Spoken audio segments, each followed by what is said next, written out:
ఇదే ఇందిరమ్మ పాలన గురించి మాట్లాడదాం అన్న. ఇందిరమ్మ పాలన అన్నారు, ఇందిరమ్మ ఈ రాజ్యంలో ఇల్లు ఇస్తామన్నారు, ఆ తర్వాత ప్రజా పాలన అన్నారు, ప్రజల్ని బ్రహ్మాండంగా చూసుకుంటామన్నారు. మహబూబ్నగర్ జిల్లా పట్టణం ఎవరైతే సీఎం సొంత జిల్లా హెడ్ క్వార్టర్స్ పట్టణంలోని పక్కనే ఉన్నటువంటి ఆదర్శ్ నగర్లో పాపం అందులు దివ్యాంగులు 75 ఇళ్ళు 200 మంది పోలీసులను పెట్టి అర్ధరాత్రి నేలమట్టం చేశారు. మరి దీన్ని ఎట్లా చూస్తారు? ఇప్పుడు నేను ఏమంటున్నాను సార్, ఇవాళ ఒక వికలాంగులు అంటే ఎంతటి నీచుడైనా రాక్షసుడైనా ఆ వికలాంగుని చూడంగానే కొంత మానవత అనేది వస్తుంది, ఒక మానవత దృక్పథం స్పందించే ఆలోచన వస్తుంది. కానీ ఈ దరిద్రుడు రాక్షసుడు అనే పదం కూడా చిన్నదే, ఇంకేమైనా పెద్ద పదాలు వెతకాలి. నేను ఏమంటా ఉన్నానంటే, ఒక అంగవైకల్యంతో ఇబ్బంది పడి ఒకరు సహాయం చేస్తే తప్ప లేచి నడవలేనటువంటి దీనస్థితిలో ఉన్న వాళ్ళపైనకు సివిల్ డ్రెస్సుల్లో వెళ్ళి మేము డిపార్ట్మెంట్ అని, మేము పోలీసులం అంటూ ఇతరత్ర కార్యక్రమాలు చెప్పుకుంటూ ఇష్టారాజ్యం వాళ్ళ ఇళ్ళని కూలగొడితే ఆ కూలగొట్టే క్రమంలో వాళ్ళకి దెబ్బలు తాకినాయి, వాళ్ళు నిరాశ్రయులైనరు.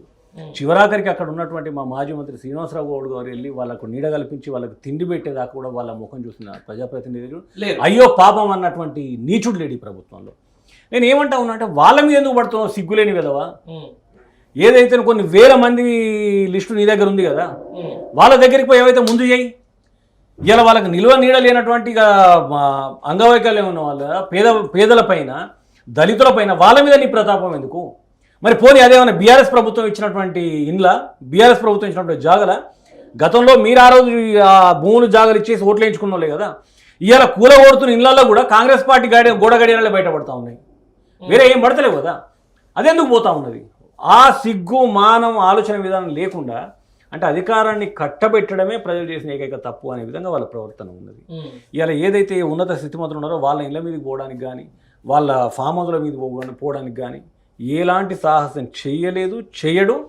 దీనికి ఏంటంటే ఈయన ఏదో చిల్లర ప్రయత్నాలని చేసేసి దీనికి ఎక్కడో ఒక పులి స్టాప్ పెట్టి మళ్ళీ వీని మనుషులందరినీ కాపాడుకుంటాడు తప్పితే వాళ్ళ మీద ఎలాంటి చర్యలు తీసుకునే దమ్మినికి లేదు. అదే అంటున్నా, ఇప్పుడు మీరు చెప్పేది ఏంటి, పెద్దోడిని కొట్టాలి పేదోని పెట్టాలి అనేది ఒక పాత సామెత. ఇప్పుడు కొత్తగా ఇప్పుడు ఏంటంటే పేదోని కొట్టాలి, అది మళ్ళీ తీసుకుపోయి పెద్దోనికి పెట్టాలనే కాడికే వస్తున్నట్టు చూస్తున్నాం. మనకి హైడ్రా చేసినట్లే ఉంది, లేకపోతే జిల్లా కేంద్రాల్లో జరిగినటువంటి విషయాలు కూడా అట్లే ఉంది.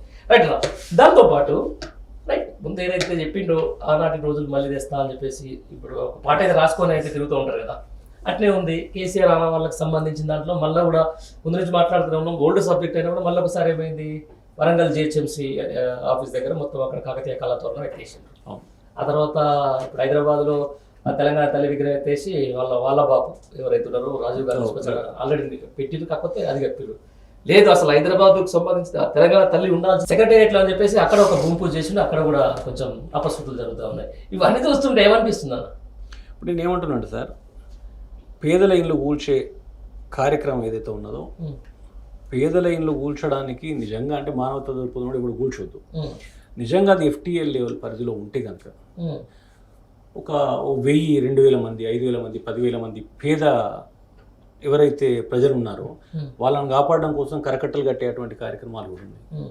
నిజంగా నువ్వు ముఖ్యమంత్రి, నిజంగా నువ్వు ప్రజాక్షేత్రంలో ప్రజల మేలు కొట్టడం అయితే ఆ పని చేయి, అది చేయవు. ఇవాళ మొన్నటిదాకా ఏంటి రామాడిండు, ఇక్కడైతే నిన్న మొన్నటిదాకా తిట్టినటువంటి రాజీవ్ గాంధీని తీసుకొచ్చి సెక్రటేరియట్ ముందర పెడతానంటున్నాడు. ఇంకా ఈ సిగ్గులేని సన్నాసి ఇంకా వాడు గొప్పలు నింపుకుంటున్నాడు. కేసీఆర్ 10 ఏళ్ల పాటు ఏం చేసినావు, తెలంగాణ తల్లి విగ్రహం పెట్టలే అంటే వాడు ఏమైనా నిద్రలు ఉన్నాడా, తాగి తందనాలు ఆడుతున్నాడా, చేతగాని దద్దమ్మ. ముందు వాడు ఒకసారి సోయుందా మాట్లాడేటప్పుడు. సెక్రటేరియట్ ఓపెనింగ్ అయింది 2023లో, 10 ఏళ్ల కిందట తెచ్చి ఆడ పెట్టనుండేనా తెలంగాణ తల్లి విగ్రహం? దాని ముందర పెట్టడానికి ఆల్రెడీ స్థలం కేటాయించున్నది. ఆ తెలంగాణ తల్లి విగ్రహం కూడా మంచిగా నిండుగా ఉండొద్దట, మొత్తం బోసిపోయి అంత దిగజారిపోయి.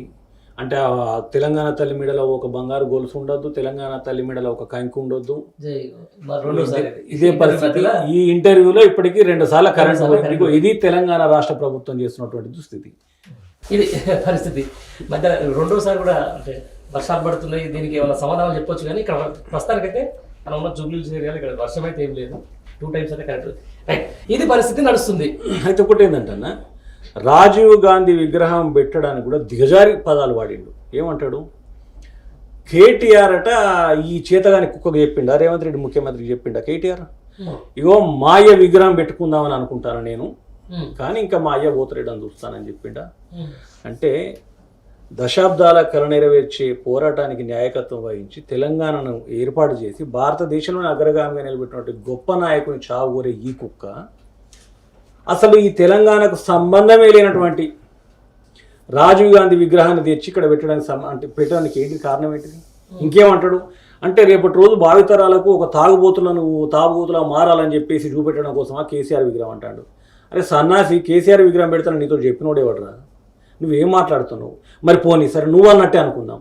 అంటే రాజీవ్ గాంధీకి సంబంధం లేకుండా తెలంగాణలో ఇక్కడ తెలంగాణలో రాజీవ్ గాంధీ విగ్రహం పెట్టి బోఫర్స్ కుంభకోణం ఎట్లా చేయాలి, ప్రభుత్వంలో ఏ రకమైనటువంటి స్కాములు చేయాలి ఉదాహరణ పెడతాం. మరి ఆయన తెచ్చి ఇక అంతకంటే ఒక్క రికార్డు తప్ప ఏం లేదు, అంతకంటే పెద్ద చరిత్ర కూడా రాజీవ్ గాంధీకి ఏం లేదు. నిజంగా నీకు అంత బాగా వస్తున్నట్టు సోనియా గాంధీ విగ్రహం తెచ్చిపెట్టు, అయ్యో తెలంగాణ ఇచ్చింది అని అన్నా ఒప్పుకుంటాం కదా. అది దద్దమ్మ అంతకంటే గొప్పగా భారతదేశం పతనం అయిపోయేటువంటి క్రమంలో తెలంగాణ బిడ్డ పివి నరసింహారావు తెచ్చినటువంటి సంస్కరణలు ఇలా భారతదేశాన్ని నిలబెట్టినాయి. గర్వంగా పివి నరసింహారావు విగ్రహం పెట్టు, మా తెలంగాణ బిడ్డ ఇంత పెద్ద గొప్ప నాయకుడు అని చెప్పి మేము యాక్సెప్ట్ చేస్తాం. ఈ రాజీవ్ గాంధీ ఏదైతే ఈ రేవంత్ రెడ్డి ఎంత దొంగలో రాజీవ్ గాంధీ కూడా గంతే దొంగ. అంటే ఇద్దరు దొంగలు ఊనుకొని వచ్చేసి మా దగ్గర విగ్రహాన్ని పెడితే మేము దానికి చూసి సఫలు కొట్టుడా. తెలంగాణ తల్లి విగ్రహం ఉండాలి అక్కడ, మేము గర్వంగా ఫీల్ అవుతాం. మా తెలంగాణ తల్లి అంటే మేము చాలా దానికి తల్లిలాగానే భావించినాం. ఆ తెలంగాణ తల్లిని కూడా అవమానించేటువంటి కార్యక్రమంలో తెలంగాణ తల్లి రూపురేఖలు మాపినాం.